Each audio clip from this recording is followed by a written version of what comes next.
Geoff's Wonderland. And a hearty welcome to another brand new episode of The Wonderland. I'm Geoff Healy, and it's great to be back behind the mic. Although, as a piano entertainer, it's not a state I'm entirely unfamiliar with, although this mic is quite a bit different to the gig mic, as are the surroundings. Still, doing this show is a refreshing counterpoint to the piano bar show, and vice versa, which is why I'm planning to keep doing both for as long as I possibly can. Because as we all know, it's better to be busy than bored. Which raises an interesting question, and it's this. Can a person be busy and bored at the same time? On one hand, it'd seem feasible enough, given that you could be performing an incredibly menial task like, say, shelling peas or marking homework or doing a stock take or falsifying a tax return, if you're an ex-president of the United States. These things by their nature do seem extremely boring, don't they? And quite probably anything but enjoyable. But here's the rub. You'd still have to concentrate on the actual physical mechanics of the task at hand. And that means you're pretty much fully mentally engaged. And I think I'd have to insist that you, my friend, are, under those particular circumstances, not bored. Miserable, yeah, but, not bored.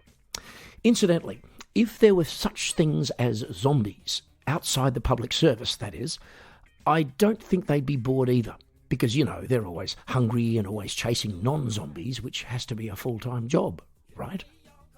Yeah, I'd have thought so. Rather a hand-to-mouth existence, though. Yeah, sorry about that. Something else that's a full-time job, in a sense, is the Wonderland. At least in so much as it's a constant work in progress, and this episode is number 90 of God knows how many more to come. Yes, episode 90. 90. And speaking of zero, that's how many of you complained about anything in the last few episodes, which means that either A, nobody was really paying attention, or B, none of it was worth spending the time or energy complaining about. Especially given that word has apparently gotten around that we here at the Wonderland actually don't give a monkeys about complaints, although we certainly will sit up and take notice whenever we get positive feedback, which seems fair enough to me. But today I want to say something else about zero, and I reckon it's pretty frickin' interesting. So we are now going to put on our serious faces and protective goggles and descend once again into the steaming, putrid puddle of petty ponderance that is theory time. Yo, you can't know what you can't know. I'm going to tell you what I think I know. And I know what I know. This is what I know. Theory time. And welcome to Theory Time. There are many zeros in life. Coke zero, ground zero, people with no personality, the zero chance of you scoring with that ridiculously good-looking but unfriendly girl back in high school. The list goes on. But there's no zero like absolute zero, which a friend of mine recently alerted me to as one of the pillars of thermodynamics. And he advised me to go the full Google on the subject in order to get a rudimentary understanding of it, and thus another chance to appear intelligent should the opportunity arise to, as they say, take that informational bike out for a spin sometime. Actually, nobody says that. I just made that up. But I did read a bit about absolute zero, and what I can tell you is that it's a temperature. And you may or may not be surprised to learn that it's also very, very, very cold, as in about minus 273 degrees Celsius or minus 460 degrees Fahrenheit. Now, what's interesting about that is that it's theoretically impossible for a temperature to be any lower, hence the word absolute. But, you can bet your ass that science will keep trying, while, frankly, more important projects like the rectangular chicken continue to be neglected. I mean, seriously, what's more important, quantum mechanics or geometric food science? Huh? Anyway, look, it's also worth pointing out that absolute zero is also sometimes referred to as 0 Kelvin, as opposed to 0 Kevin, which is something else completely. You know, kind of like if we had a good times segment and he didn't turn up, which would be a bummer, but at least nobody would freeze to death. Anyway, look, having attempted to wrap my head around the practical ramifications of this big daddy of the quantum mechanics megachill, after about 4 paragraphs in Wikipedia, my brain froze over, and so I've now accepted that the likelihood of impressing anybody with my understanding of absolute zero is pretty much absolutely zero. The only thing I really learned is that it's something really cold and impossible to get to. Just like that girl back in high school. This is what I know. Theory time. And that's it for Theory Time, and we've now come to the musical relief part of the show, which this week is a song from one of my favourite German bands, The Mergers. Now, today's track is from their 2013 album, Monkey See, Monkey Do, and it has nothing to do with monkeys, but it's called All I Can Do. Take a listen. I don't get along with my changing fortune. I could never tell, but it feels alright. Maybe I'm a maid, it's that torture.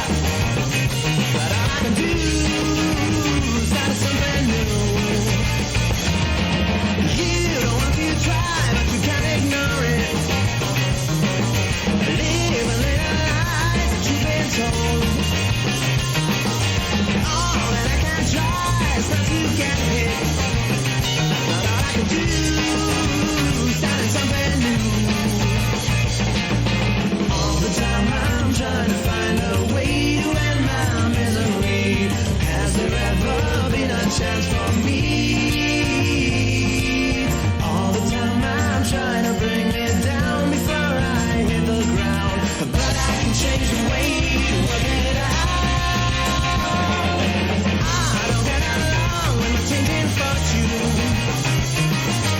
I could never tell, but it feels alright. Maybe I'm a maid, but it's a torture. But all I can do is start something new.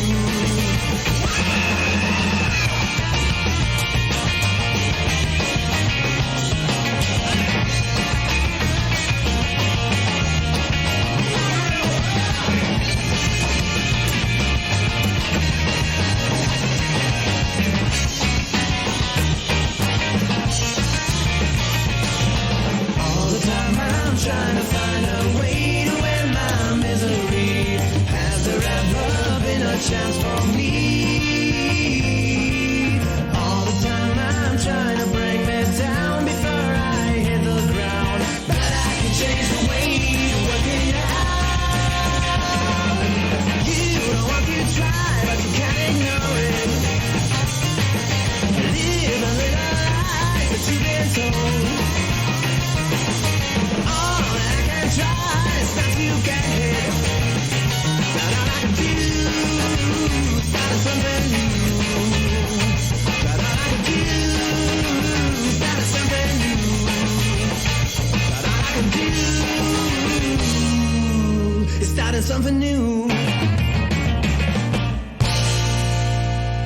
And that's All I Can Do from The Mergers, and that's clearly not all they can do, because to date they've recorded several excellent albums, all of which you will find on the major music streaming platforms, so do check the boys out. Also worth checking out is the brand spanking new edition of our next segment, which by sheer coincidence is coming up right now. So strap yourselves in for another healthy serve of Good Times with Big Geoff and Little Kev. Oh, Geoff. Kevin, and Kevin. Better. So much better now. Yep. Yeah, that was good. You got that out of your system. Righto. Kev, I've got something I want to ask you.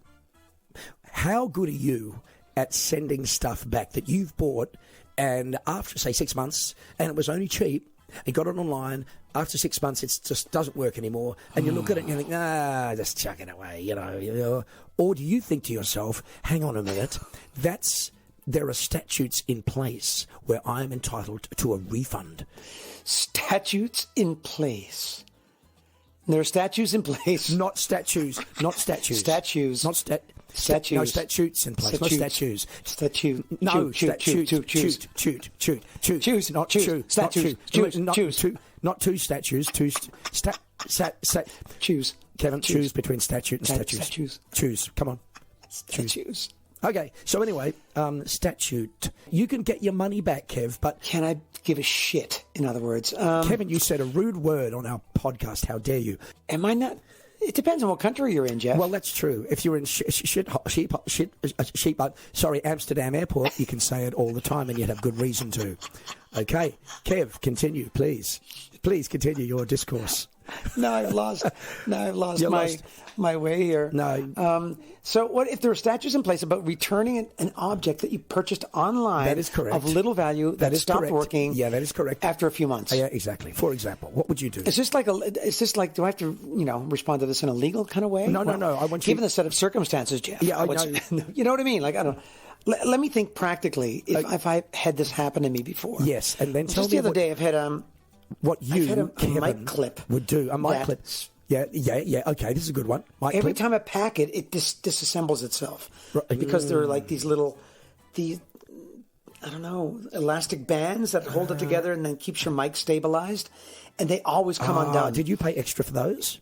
Did you pay extra for those? No, I should have paid extra for the aggravation. Yeah, really. you should have. I would have paid for it. But it always comes apart, and this time it came really completely apart. Okay. I was trying to put it together, and it was time sensitive because I had a lot to do, and I had to immediately finish it and do something, and run to catch a train or something, and I couldn't do it, and Geoff, I'm that level-headed guy. You know me. Nothing gets me upset. Exactly, Kev. But this got me upset. And I threw it on the floor, and I thought, I'm dealing with that when I get back.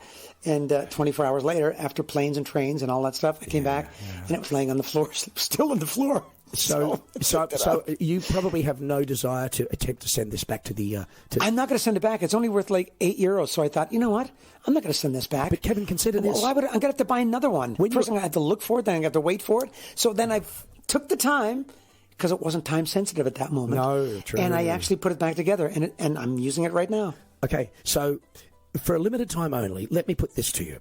What if you get to the end of your life and you've lost everything? Okay, all your money, your possessions, your family, and all you need to get back on track is €8. And then you cast your mind back to this discussion and to that mic clip, and you think, if only I'd returned that mic clip, I would have gotten €8 and I could carry on. But as it is, I'm going to have to die. And so you just die. Oh my God! See, think You're about saying that my mic clip is like my life. Life and death. My man. life is wrapped around this mic clip. Much like right, the Geoff. elastic that was wrapped around it to keep it together, yes. Oh, there it is. Yeah, and if you remove one string, everything unravels. Right, but this is my point. You see, this has happened to me on several things, and the most successful one. Okay, I bought a thing. It's like one of those. I call it the oral irritator, but it's actually not those splashy things that just.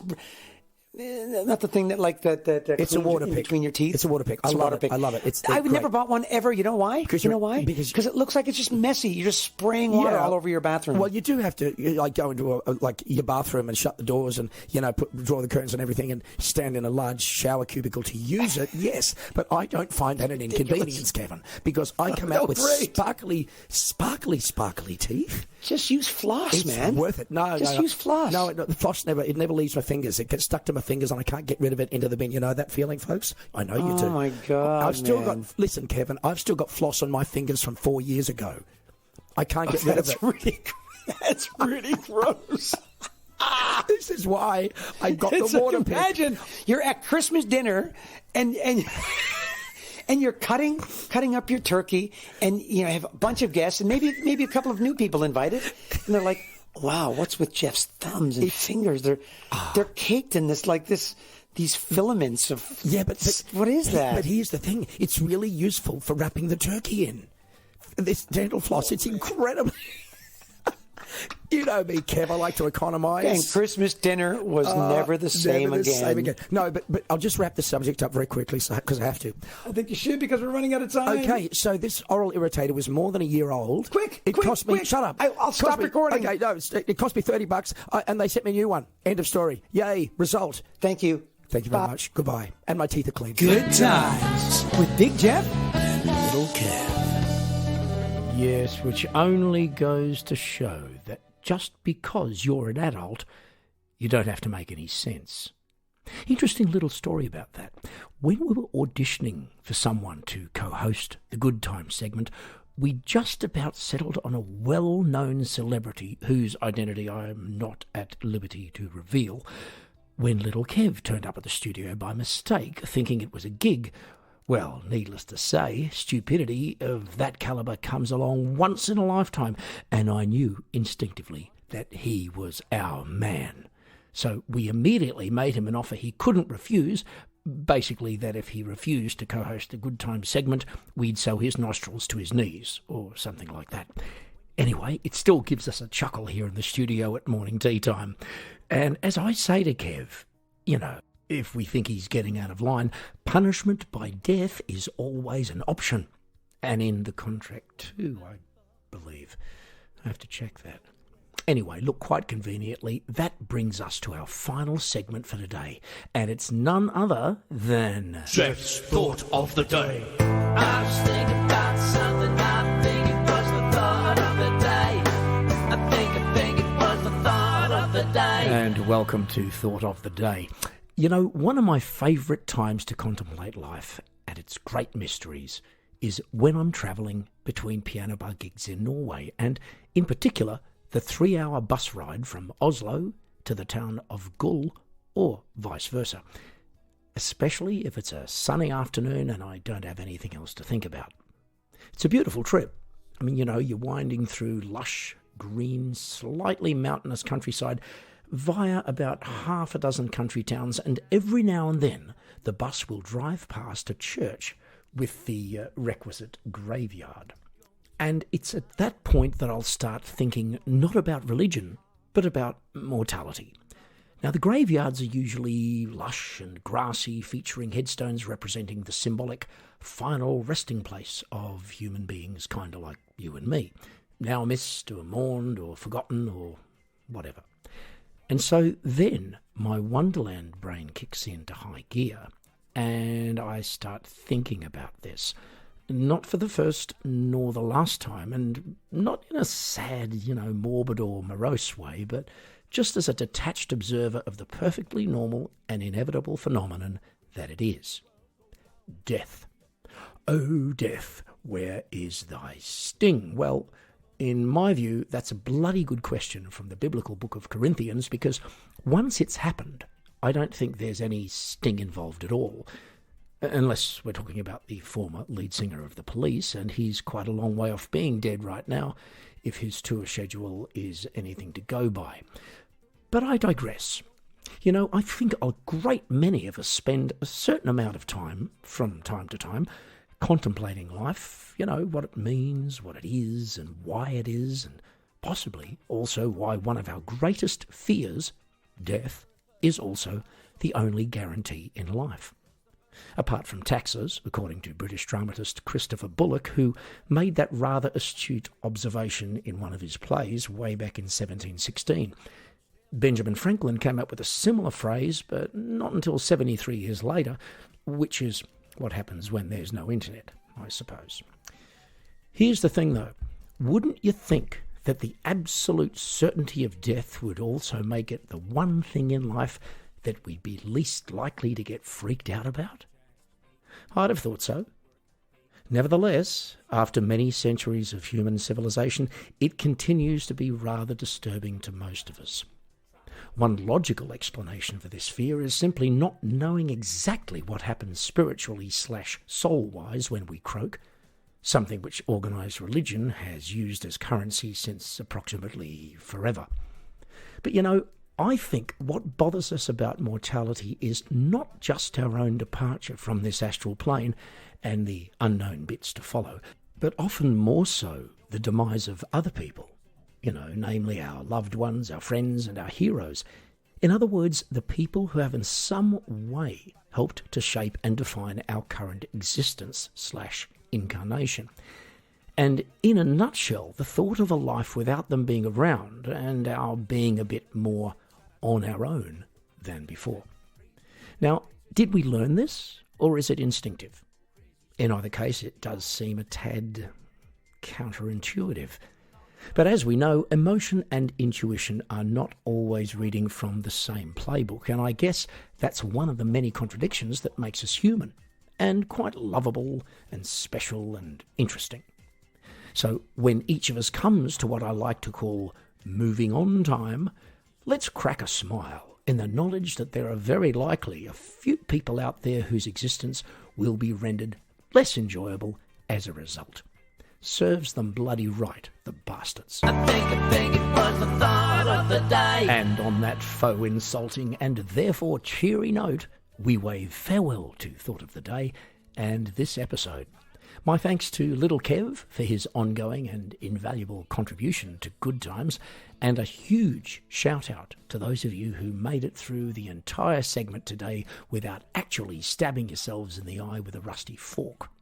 Anyway, take care everyone, and short of legal action, a very large bribe or poison and gas attack, I'll be back in 2 weeks and talking to you once again on a brand new episode of The Wonderland. Gotta get back to Geoff's Wonderland. Gotta come back to